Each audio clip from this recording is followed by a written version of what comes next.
당연한 건 하나도 없습니다. 모든 것이 은혜인 줄 믿습니다.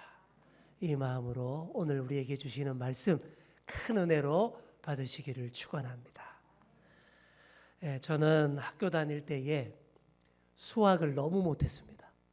수학 잘하는 사람 보면 정말 부럽고 존경스러웠어요.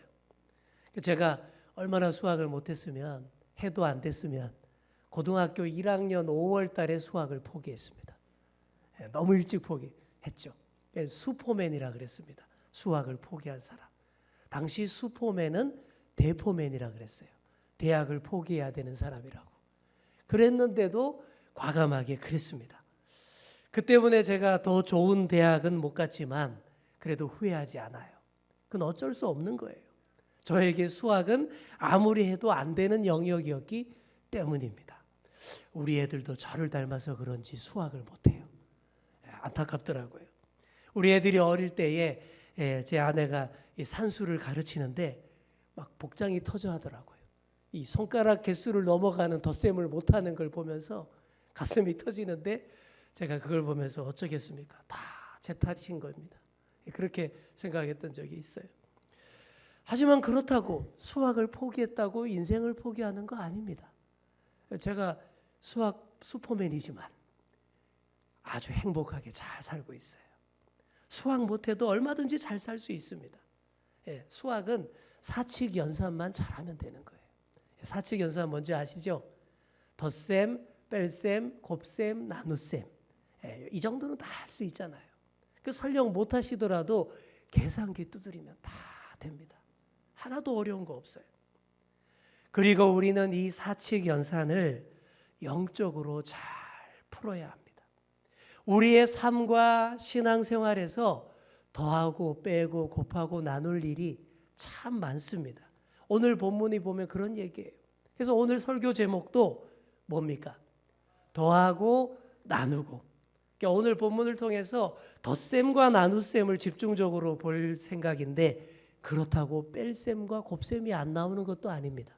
다 나옵니다. 이제 본문 속으로 들어가서 살펴보도록 하겠습니다. 오순절날 성령이 바람처럼 불의 혀처럼 임했지요. 그 성령의 충만함을 받은 예수님의 제자들이 어떻게 됩니까? 그 겁 많고 남들 앞에서 말 한마디 제대로 못하던 사람들이 다 말쟁이가 됐어요. 담대하게 하나님의 큰 일을 동족 유대인들 앞에서 전하고 선포했습니다. 특히 베드로가 대표로 나서서 아주 탁월한 전도 설교를 길게 했습니다. 그 설교의 핵심이 이거예요. 오늘이 바로 그날이다. 약속하신 성령께서 불꽃처럼 임재하신 역사적인 날이다. 그거예요. 또 하나는 너희가 메시아 구원자를 알아보지 못하고 예수님을 십자가에 못 박아 죽였는데 바로 그분이 하나님의 아들이요 구원자 메시아이다. 바로 이런 설교였습니다. 이런 내용으로 설교했더니 어떻게 됩니까? 반응이 참으로 놀랍고 뜨거웠습니다. 37절을 보시면 그들이 이 말을 듣고 마음에 찔려 베드로와 다른 사도들에게 물어 이르되 형제들아 우리가 어찌할꼬 하거늘. 아멘. 베드로의 설교를 듣고는 다들 마음이 찔렸대요. 그런데 살짝 가볍게 찔린 게 아닙니다. 이 구절을 원문에서 찾아보시면 예리하게 팍 찔려서 관통당했다. 이런 단어를 씁니다. 가슴에 총을 맞은 것처럼 아주 세게 결정적인 치명타를 맞았다라는 뜻이에요. 성령에 감동한 베드로의 한편의 설교가 그들의 가슴을 후벼 파는 총탄이 되었고 그들의 가슴을 헤집는 칼날이 되었습니다. 그래서 어찌할 줄을 모르고 이렇게 말합니다. 형제들아 우리가 어찌할꼬.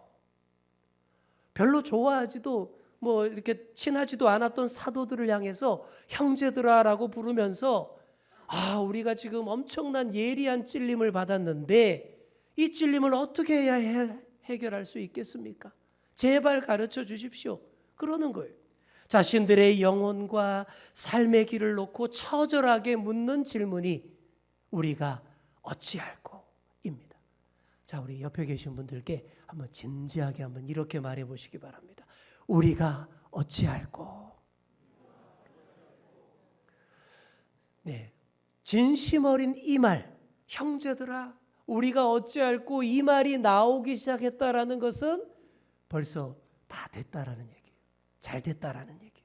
하나님의 말씀을 들었을 때에 이렇게 반응하는 사람들이 고침을 받고 하나님의 자녀가 될 수 있습니다.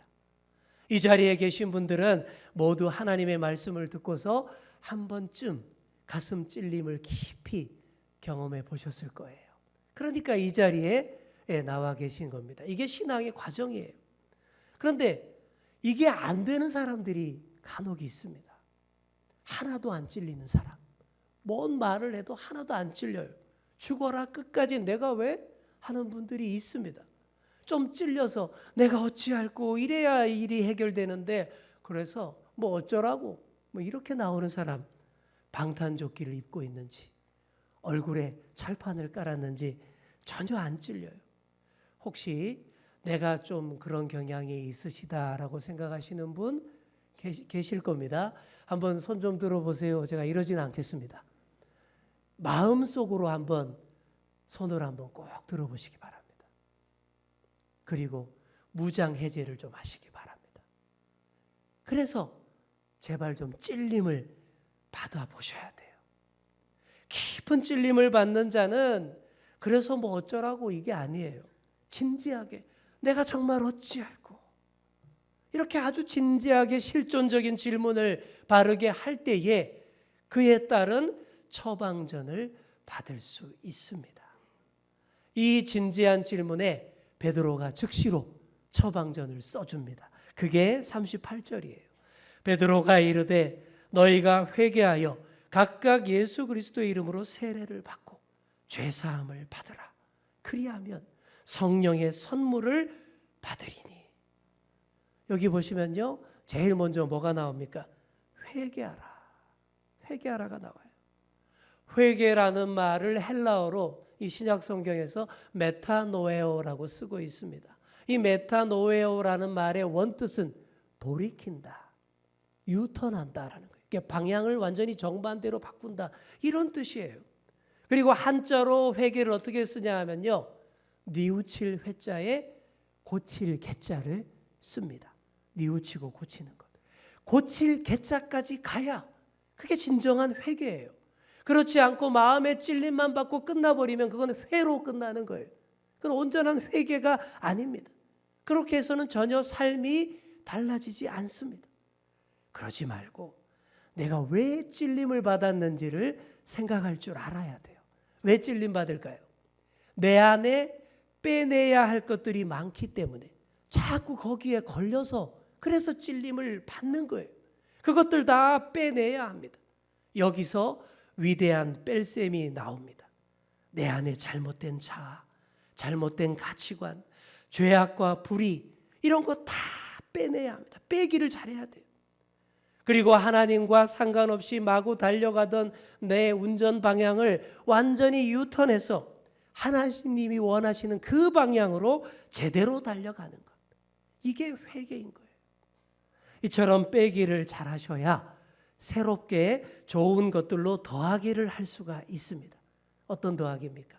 바로 예수 그리스도의 이름으로 세례를 받고 죄사함을 받고 성령을 선물로 받는 더하기입니다. 세례 받는 것, 죄사함 받는 것, 성령을 선물로 받는 것 모두가 중요해요.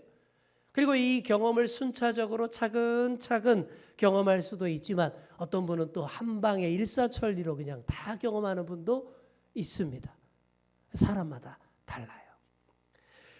회개하면 누구든지 죄사함, 죄 용서받게 되고 죄 용서받고 예수 그리스도의 이름으로 세례를 받는 사람은 당연히 예수님을 믿는 사람, 그리고 예수 그리스도 그 이름에 강하게 묶인 인생이 됩니다.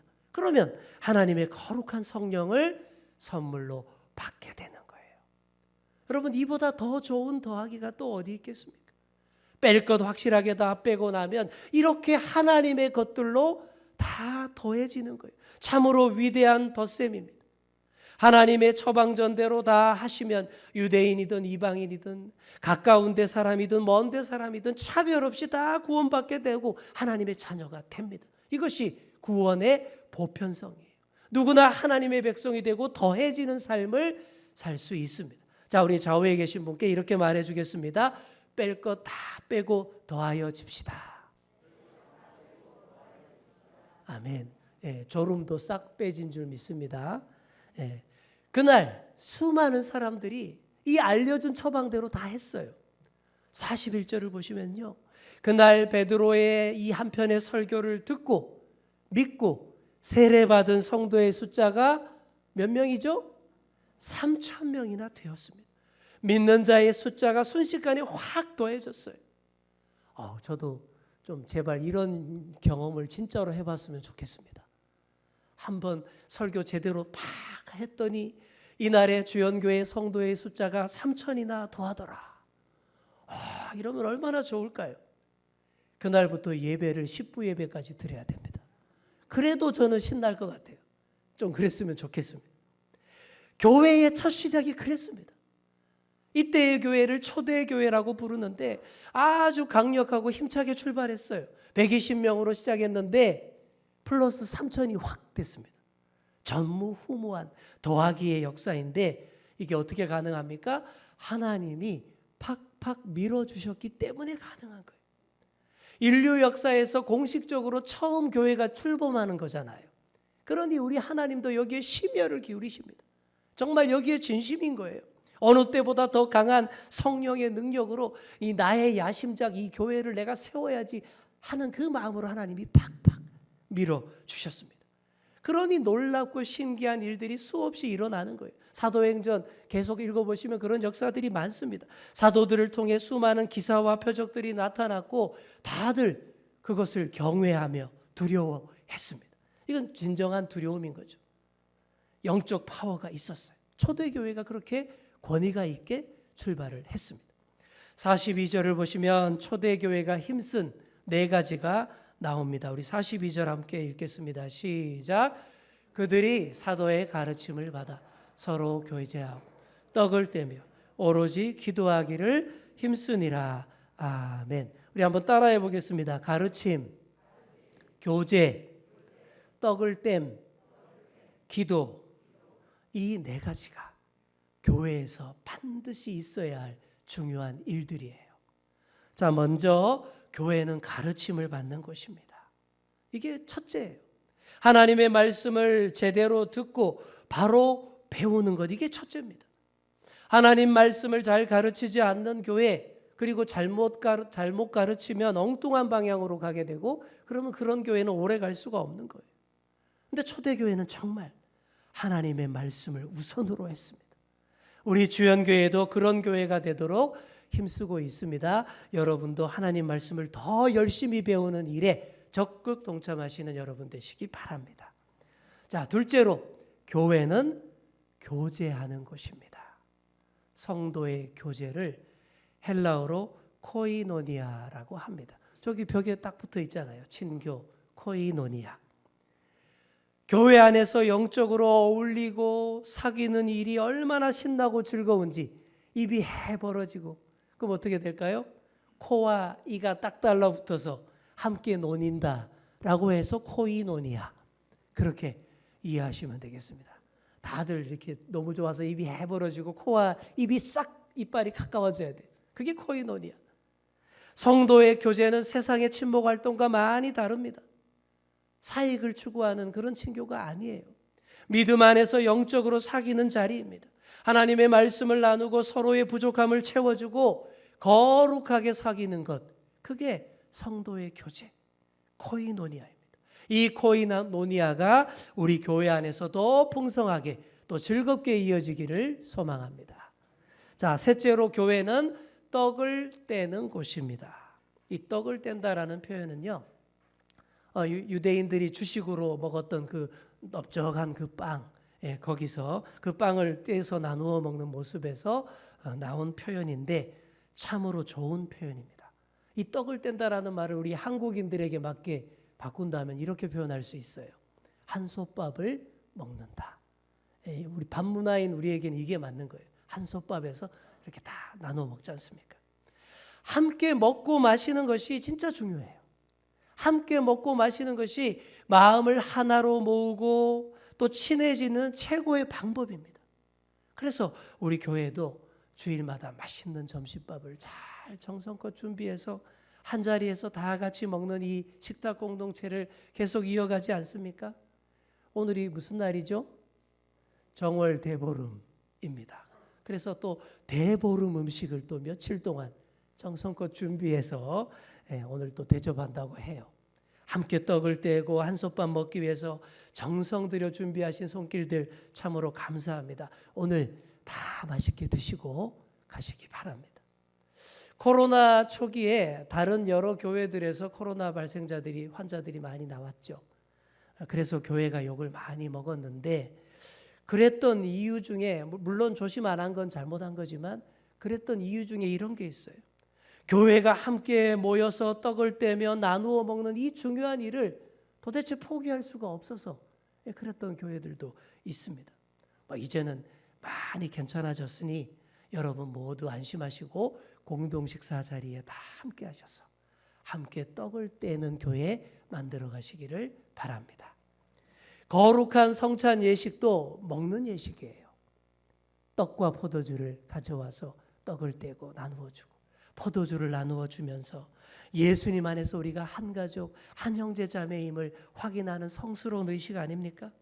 초대교회 때부터 이렇게 떡을 떼며 성찬식을 행했고 또 함께 나누어 먹는 공동 식사를 중요시 했다라는 사실입니다.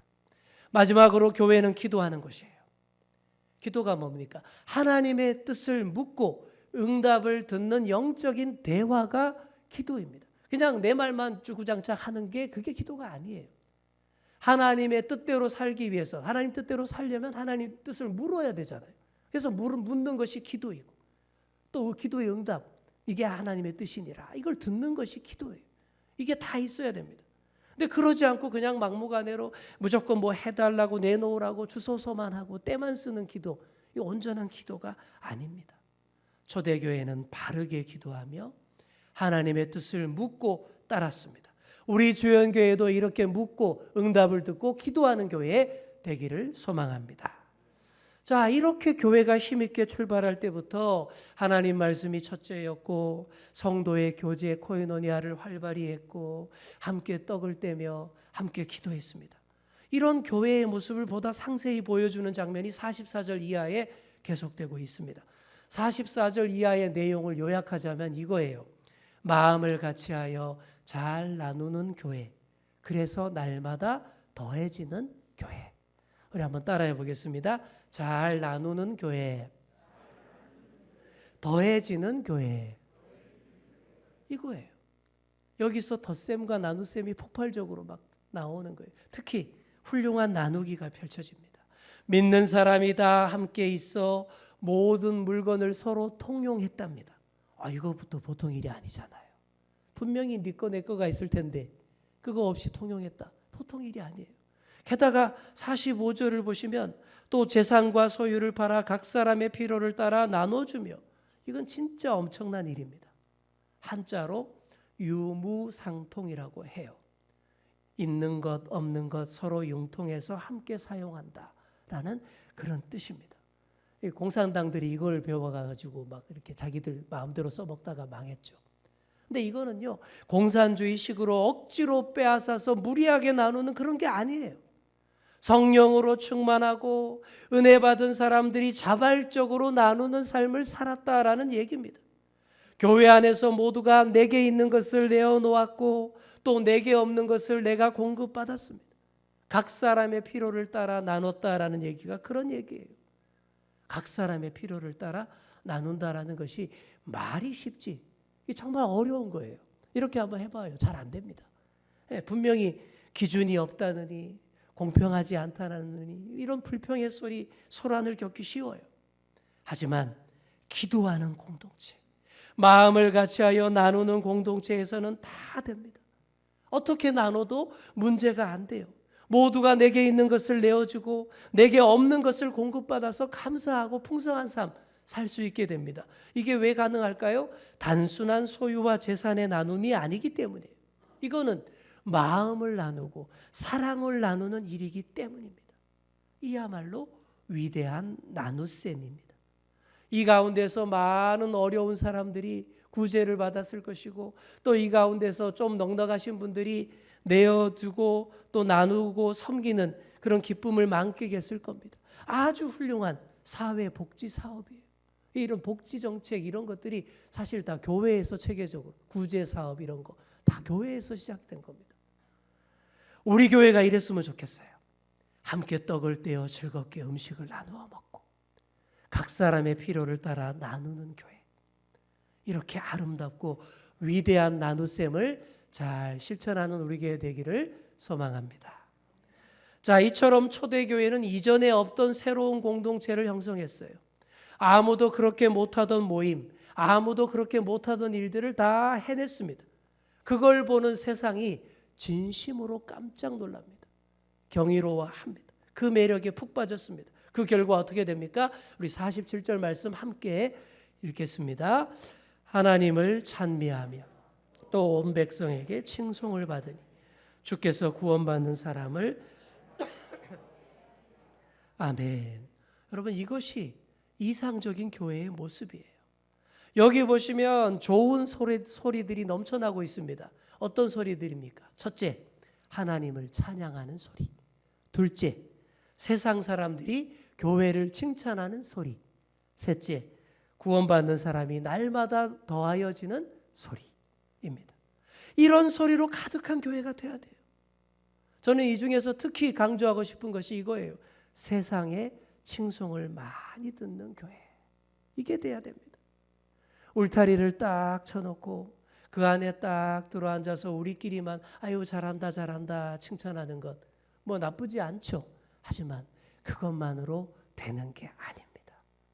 초대교회처럼 밖에서 들려오는 세상의 칭찬 소리, 세상 사람들에게서 듣는 칭찬 소리가 더 많아져야 합니다. 우리 한국교회도 초창기에는 세상의 칭찬을 정말 많이 듣는 교회였습니다. 여러분들 잘 모르시죠? 근데 교회사를 공부해 보면 정말 그랬어요. 교회야말로 어렵던 시절에 희망이 되고 빛이 되어주는 장소였고, 어려운 이웃을 많이 도와주고 또 인권을 챙겨주고 약자들을 보호해주는 장소가 교회. 그래서 교회로 가자 그랬어요. 교회는 시대를 깨워주고 민족 정신도 바로 세워주고 가르쳐주는 교회. 정말 정확한 정보와 새로운 사실들, 신문물과 제대로 된 교육을 시켜주는 것이 교회였습니다. 그러다 보니 3.1 만세운동도 교회가 주도한 독립운동이에요. 이거는 역사학자들이 절대 부인 못합니다. 교회가 천도교, 불교를 끌어들여서 3.1 만세운동을 이끌었습니다. 그래서 민족 대표 33인 중에 교회 지도자가 16명이에요. 거의 반수입니다. 정말 교회는 나라 사랑의 이미지, 민족을 위해 기도하는 이미지 그대로였어요. 독립운동하기 위해 교회를 찾는 사람도 그렇게 많았습니다. 그렇게 세상의 칭송을 들었고 그 결과 우리의 교회가 폭발적으로 성장할 수 있었습니다. 밖에서부터 칭찬을 듣는 교회가 진짜인 줄 믿습니다. 초대교회가 그런 교회였고 초창기에 우리 한국교회가 그런 교회였습니다. 우리가 이런 초대교회의 모습을 회복해야 돼요. 세상의 손가락질이 아니라 세상의 칭찬을 받는 교회가 되도록 마땅히 교회의 본질적인 사명 우리가 잘 감당하고 더 열심히 해야 합니다. 그렇게 할 때에 구원받는 사람, 믿는 자의 수가 크게 더하여집니다. 덧셈이 반복되고 탄력을 받으면 그게 곱셈이 되는 거예요. 곱셈은 더하기의 반복입니다. 2 더하기 2 더하기 2 더하기 2는 8. 이 과정이 너무 지루하고 복잡하니까 어떻게 합니까? 2, 4, 8. 한 방에 훅 가게 할 수 있습니다.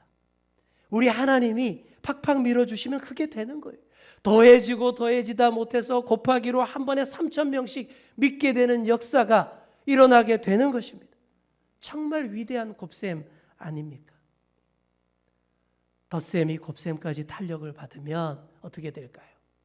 더 많이 또 나누기를 할 수가 있는 거예요. 더 나누면 또 더 더해집니다. 마지막으로 우리 옆에 계신 분께 이렇게 말해 주겠습니다. 더 나누고 더 더해지기를 소망합니다. 아멘. 바로 이거예요. 사랑하는 성도 여러분, 우리의 교회가 이렇게 더 나누고 그래서 또 더해지고 또 더 나누게 되는 그런 아름다운 교회 다 될 수 있기를 간절히 축원합니다. 기도하겠습니다. 주님, 초대교회의 아름다운 장면들이 오늘 우리 교회에서도 하나하나 펼쳐지기를 원합니다. 하나님의 말씀 가르침을 제대로 받고 거룩한 사귐으로 교제하고 함께 떡을 떼어 즐겁게 먹으며 함께 기도하는 교회 되기를 원합니다. 서로의 필요를 따라 나누며 그래서 세상의 칭송을 듣고 그 결과 더욱더 믿는 자, 구원받는 사람을 날마다 더하게 하시는 우리 교회 되게 하여 주옵소서. 감사드리며 예수님의 이름으로 기도드립니다. 아멘.